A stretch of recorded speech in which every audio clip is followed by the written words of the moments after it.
Hi guys, I'm Mike. And I'm Stephen. And this is F1 Fanatics.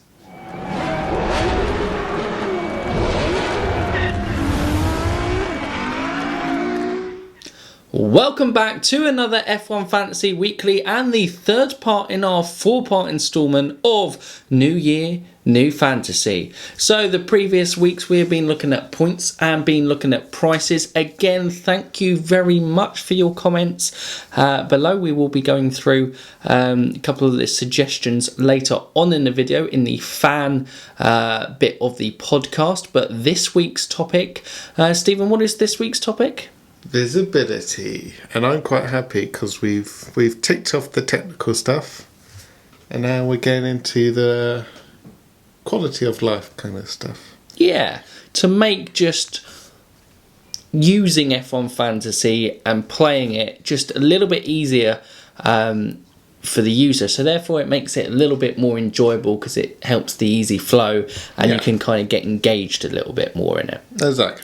Exactly. So what we will start off with, and don't forget, if you are new around here and you're interested in videos like this, Fantasy, or you're just interested in F1 in general, don't forget you can subscribe to the channel for more content like this. Fantasy Weekly is out every Wednesday, so you can always get your fantasy fix every day, and we try to be as professional as always. Yes. Because this year's professional year for us. Very professional. Indeed. Nothing, no errors, no apologies necessary. No apologies necessary this year. We are the professional year. Yes. Right. And on that note, visibility. Let's get started. So, the main point probably on visibility here, and one of our biggest frustrations when trying to do this podcast, is trying to go through the points of every single driver. So they give like a top 5, and those top 5, in fairness, later on in the week might even change if they have been slow to update on things. Exactly. And slow to update on things in people's teams in their leagues. But it would be nice that, okay, I can maybe understand if they don't do it on the Sunday night, but by the Monday night of the race, the following day, the next day, the following evening, if they could have a 1 to 20 up of what each driver scored on the grid, and something that was easily accessible and to find on the website and to clear, and also with the teams as well in terms of how many teams point scores, because at the moment you can't really keep an easy track of how drivers are doing, how many points they've scored. Because when you make a transfer, you can see how many total points they've got, haven't you? But there's no table of the driver's total points. Yeah, there would be nice to have kind of like a stats of what's coming up. Of just kind of a look back. You could easily click on the website, because they already have split them into sections on the Grand Prix, don't they?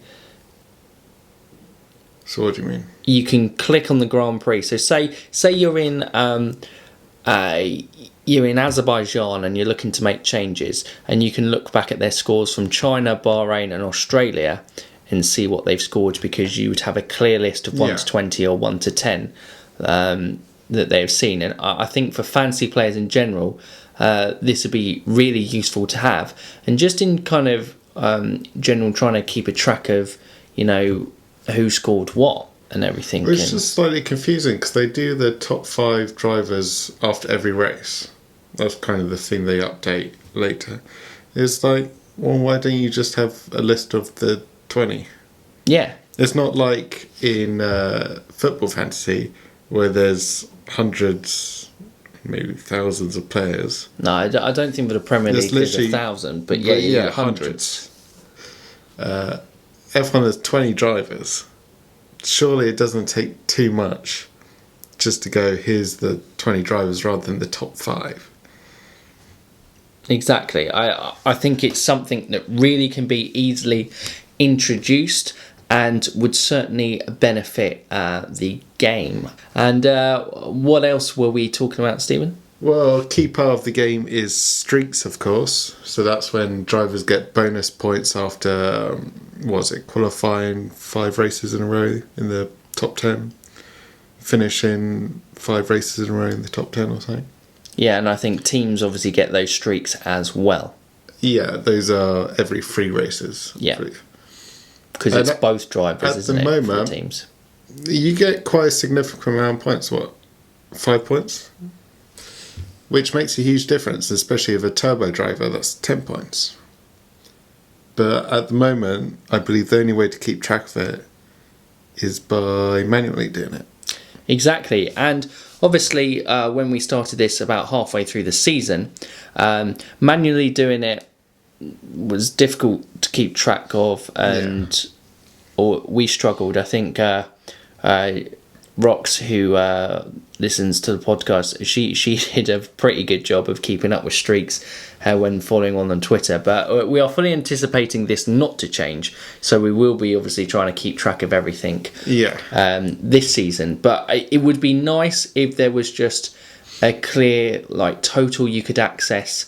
Well, if you just clicked on a driver and it just says this person's on streak 1 for race 2 for qualifying or something. Yeah, it may be something on the main screen. So when you usually see them the week before the price, you have the price total of the driver, don't you, below them? Maybe with that, you can have the price total, and you could also have streak. Like a number, dash number. Yeah, 0, 1, 2, 3, 4. Qualifying streak, race streak. Exactly. Yeah. So that would be interesting and kind of very useful on that front. It just means more people can make use of it. Yeah. Because at the moment it's kind of a hidden feature. If you're not told about it, I'm not sure how easily you can see it on the website, on the FAQs or whatnot. But it feels quite hidden and quite exclusive to those keeping track of it. Yeah, I feel, that those are the main to visibility. I think it's just making information. The general point we're going here is easily access information that's useful to the player. So like points, like streaks, stuff, and you only really get to see their total points when you click on them to trade in or out anyway, which is fairly easy, but it probably would be quite nice to have a... Yeah, it doesn't make sense that that's the only way to see their total points. Yeah, it would be nice if there was kind of like a running access and you could go from there. But there's probably our main thoughts on visibility. It'd be interesting to hear, as always, like we've been hearing from you guys in the comments below, what your thoughts on visibility would be. Yeah, what would you like to see that you can't already? Exactly. So I think we now move on to the part of this series where you guys have commented on the video the week before, and our last week was obviously pricing, and so we now have some points. You can comment anything, it isn't limited to pricing, but it seems general that they've spoken about ideas that the topic we spoke about the previous week. So so we have Roxanne. She has said that what could be changed in regards to the pricing is give everyone a base price based on their Final Fantasy score, not their World Driver Championship points at the start of the season from the previous year. So obviously the 2019 points would be taken into account for next year. From there, use a simple bracket method to assign an increase or decrease in value based on points for preceding performance. Example, 5 to 10 points increases driver by 50,000, or 35 to 40 points increases a driver by 750,000, while minus 15 to minus 20 decreases driver by minus 450. Yeah, not exact prices there, but there's a clear understanding to the way that happens, because I know Rox from chatting with her, there isn't really a clear method of how the pricing's upgraded or decreased, if that makes sense. It just it happens and you kind of go, oh, he's suddenly cheaper, or oh, he's suddenly more expensive now. Yeah. There isn't really a clear understanding. I think is more clarity on the rules. It's something that's certainly a little bit easier for players to understand, because the easier a game is to understand, the more likely you're going to get more people to do it. You'll get the few who obsess over the rules and get it, but you've got to make a feature like this. The reason why Football Fantasy is probably the most popular fantasy game, I'd probably say in the world, because I know people around the world who play it, not just kind of people who watch the English Premier League, is because it's easily accessible. Yeah. Well, it's the focus of our this week and next week is just making the game easier for everyone. Yeah. And this is like, this now makes sense. And, you know, I think going on, just a point before we go on to the next, we move on to Yanni's point in the comments, Mr. JMN89 Tamako. I think on the points, we got frustrated, obviously, doing a season review. You couldn't clearly accessibly see who was the top drivers. Yeah. You got this kind of cool little email, which I liked, in terms of if you converted your fantasy points, but then it didn't go across. I didn't even get that email. Stephen didn't get it.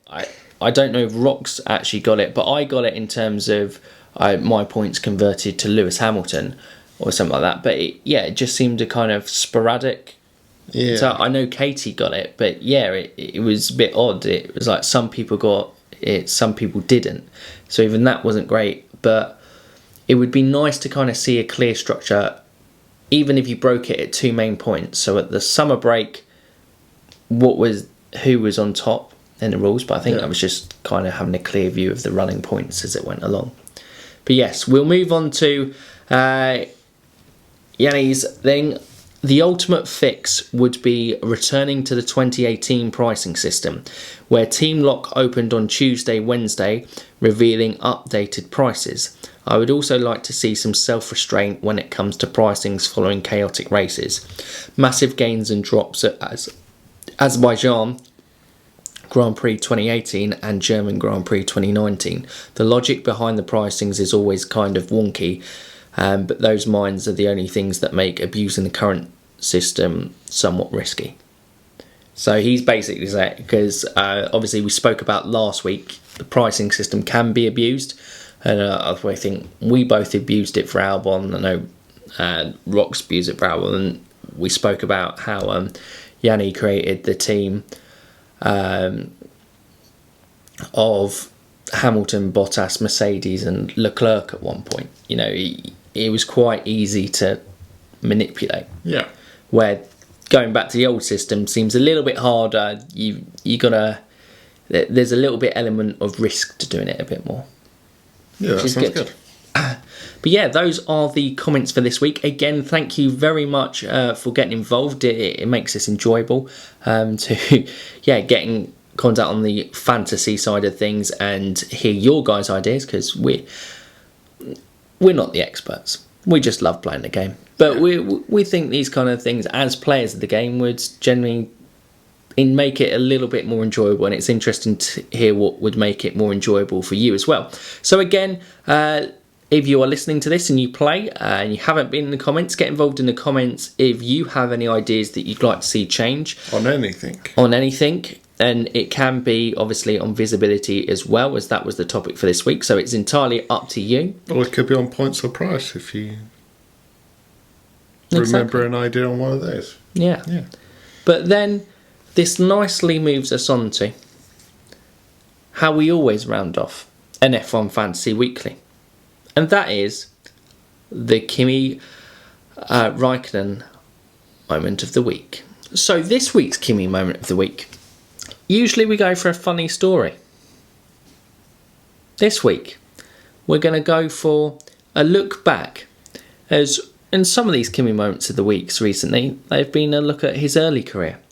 What we're going to look at is his first win. Oh, I remember... first win. I remember the first race he took a nap, didn't he? He did, correct. So that was in 2001. It took him 2 years before he secured his maiden win at the Malaysian Grand Prix. So Kimi qualified 7th at the Malaysian Grand Prix. He had a great start, and with the chaos at turn 2, he moved up to 4th place. Well, good gains.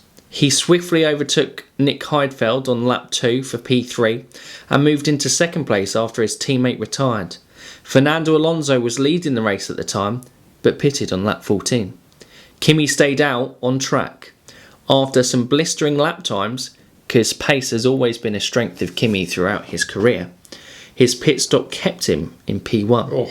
The Finn dominated the rest of the race and took his first victory by 39 seconds from Rubens Barrichello at the age of 23 for McLaren. Oh.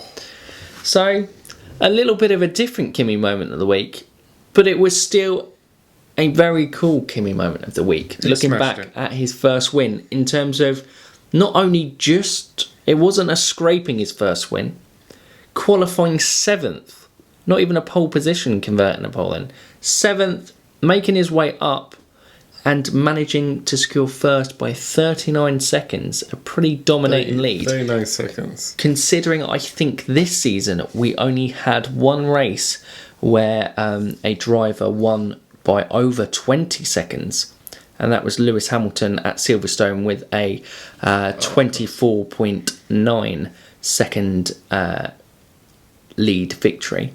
So yeah, it was a pretty good Kimi moment of the week. So let us know what you think of that Kimi moment of the week. Bring We back obviously- Malaysia.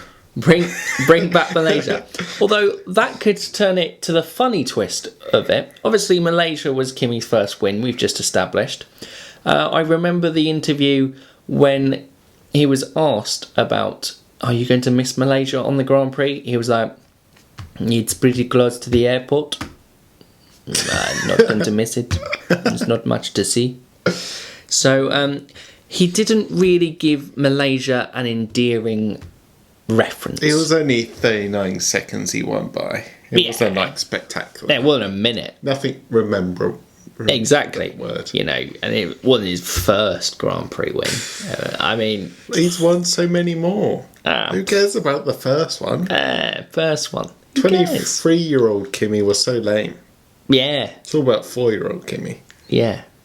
Exactly, that is it. And because obviously, naturally, Kimi is going to be the world champion in 2020. Yeah. So, first driver to win in his 40s since Juan Manuel Fangio, I would imagine. Yeah. I might be overestimating my Probably F1 be- knowledge there, but I reckon that sounds about right. He'll be winning in his 50s, Of course, 60s. that'll be the challenge. And on that note, that's the Kimi moment of the week. Malaysia, first Grand Prix, didn't miss it. Well, he didn't miss the circuit. He probably would miss the first Grand Prix win. But yeah. Well, you never know. It is Kimi. Lives in the present, not the past. On that note, guys, that is another Kimi moment of the week, and that is another F1 Fantasy Weekly podcast. We hope you enjoyed that. As always, it starts off with some serious stuff around about F1 Fantasy. Kimi gets involved. Things And it all goes to pot from there. things go to pot from there, and we hope you find it mildly entertaining at the very least. Because we do. Yeah. Yeah, we love Kimi. Right, and guys, if you are new around here, like I said at the start, don't forget, you can subscribe to the channel. And you can also obviously comment below, like we said, on the visibility or any ideas that you have for F1 Fantasy to improve. And if you've liked this video, give it a thumbs up. And Stephen, what will be the topic for our final part of New Fantasy? Oh, sorry, New Year, New Fantasy. Well, we'll be looking at the general interface of it, how it runs, how it works. Again, like you said, trying to ease the use for the player, trying to make things easier for you to play F1 Fantasy. And I'm sure we'll look back at some of the suggestions and maybe pick our best. Exactly. Pick the best suggestions and do Yeah. a general roundup Exactly. of the new Fantasy January. Exactly. series. New year, new fantasy. It will finish next week, but this was the penultimate week. We hope you've enjoyed it. And for now, you F1 fans, keep racing.